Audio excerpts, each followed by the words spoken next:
Hi, for my agenda presentation, I decided to do how pornography shapes the socialization and sexualization of men and women especially. Porn has been around for decades and it is now more accessible than ever.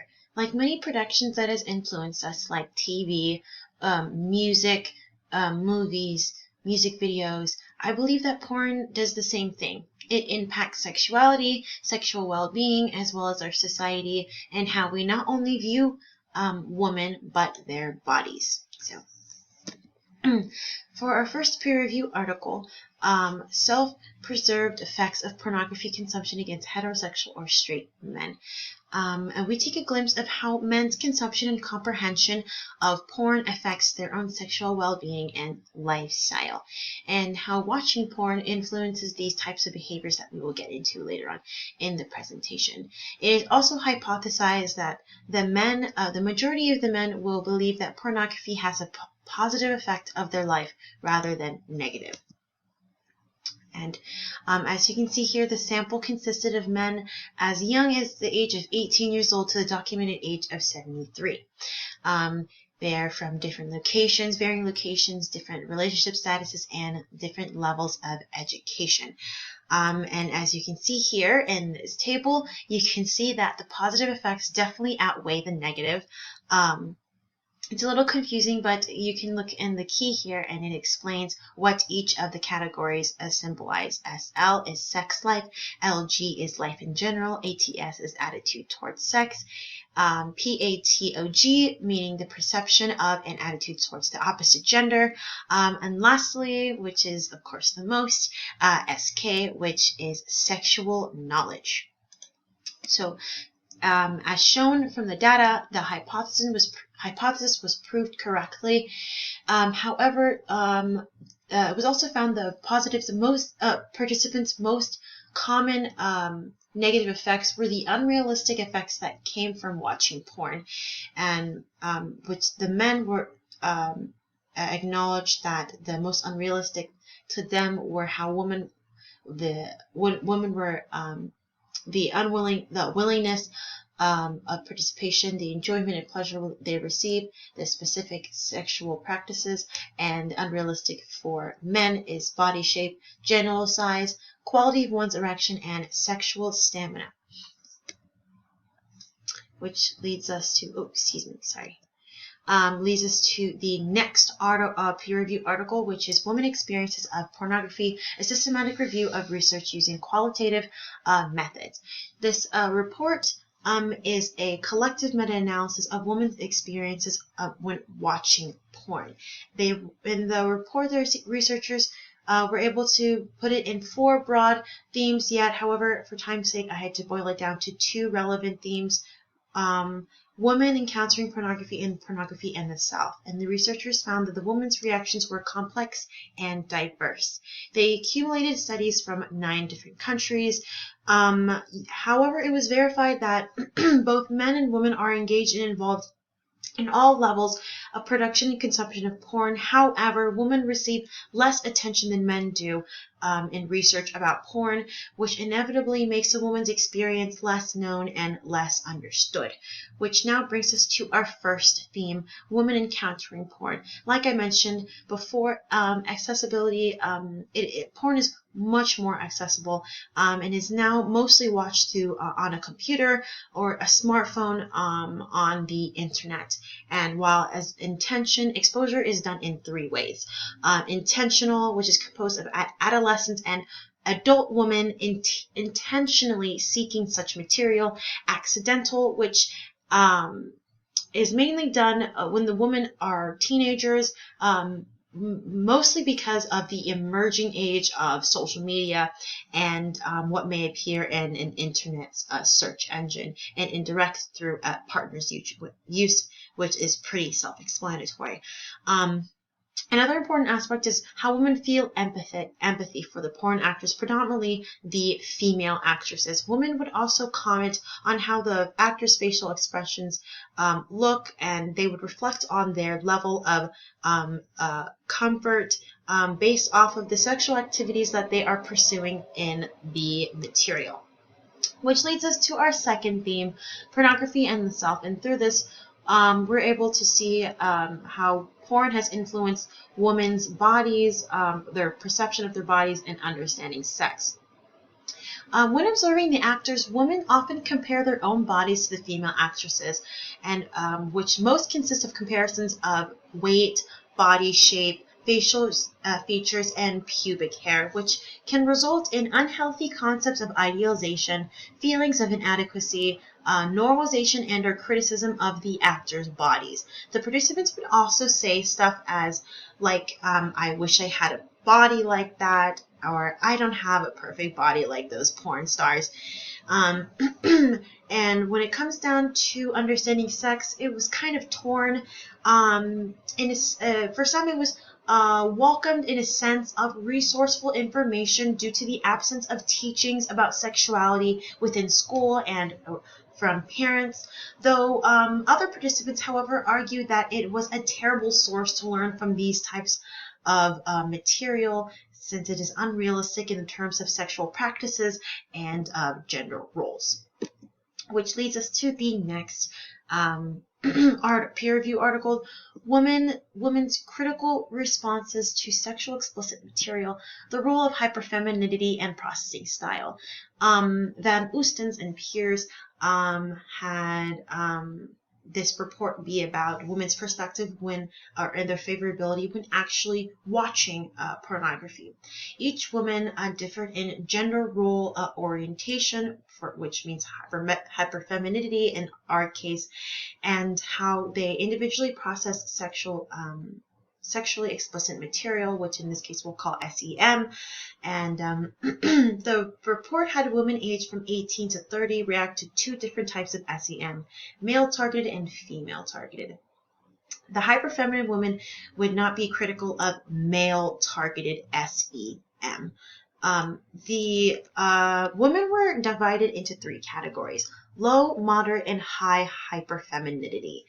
And the researchers had divided the processing styles in two: stimulus-focused processing and response-focused processing.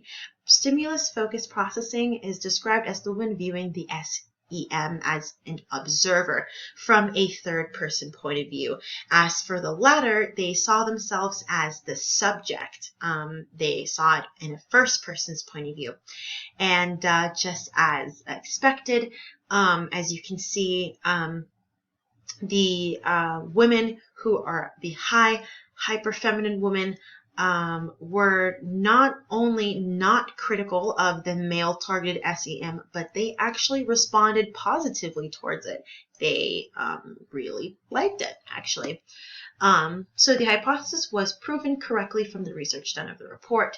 Since hyperfemininity aligns with female objectification, sexualization, and subordination, it made sense that hyperfeminine women would react positively towards this type of SEM. And just like the report, male-centered pornography typically consists of less to none reciprocated foreplay and or oral sex, would then progress to penile vaginal intercourse, and would eventually end once the male ejaculates in or on the woman's body or face. Hyperfeminine women praise this type of SEM, which can say a lot about femininity and sex roles in general. And on the topic of social norms, we go to our last peer-reviewed article, Masculine Norms, Peer Group Pornography, Facebook, and Men's Sexual Objectification of Women.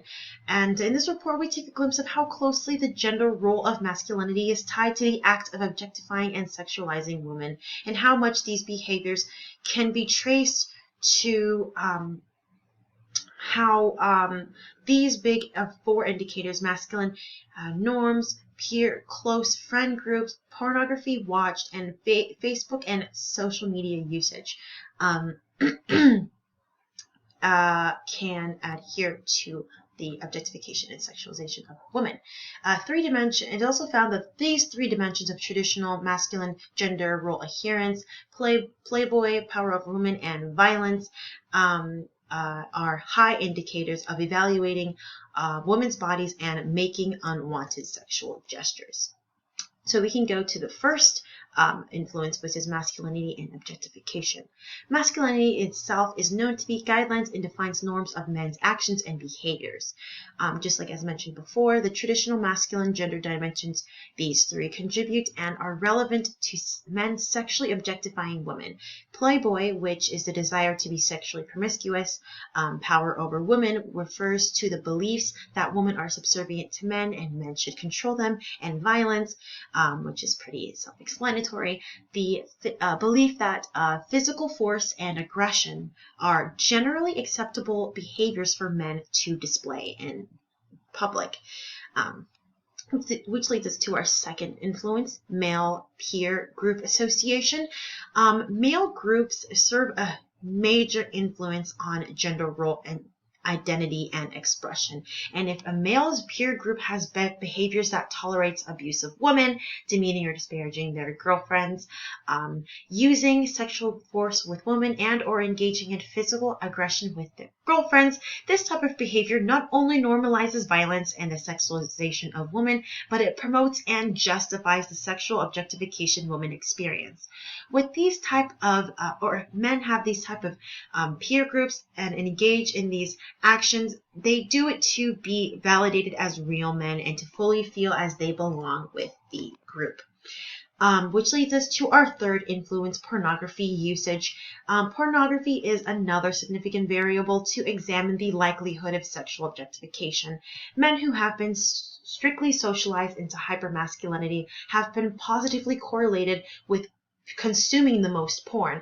It is also proven that adolescent boys that consume higher levels of porn hold beliefs that women are sexual objects, as well as obtaining traditional masculine norms. With such negative views towards women, yet positive views towards violence, it sends the message from pornography that women's bodies are to be gazed, to be touched, and to be used as a man pleases, and more likely to be, and they're more likely to be acted upon. It also sends messages that it promotes evaluating women's appearances and perpetuating unwanted sexual advantages, and which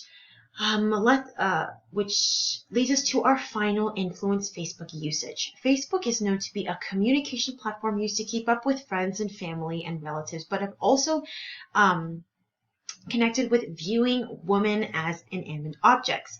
It's a popular place, a social platform. It's a popular place and is often used to monitor women's bodies and browse women's profiles. For some male participants, it's become a regular activity. Men typically use such platforms to browse profiles to look for new friends and potential partners, while women are likely to engage in activities such as self-promotion.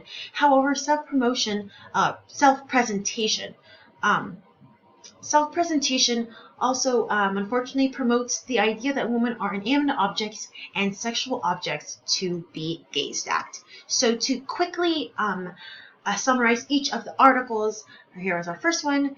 Pornography, once more, is perceived to be a beneficial and educational recreational activity for men. These type of behaviors normalized in pornography, and men will only follow suit, believing that sex should be done a specific way since it's what they viewed and watched many times before. While for women it is something to enjoy, just not as much as men.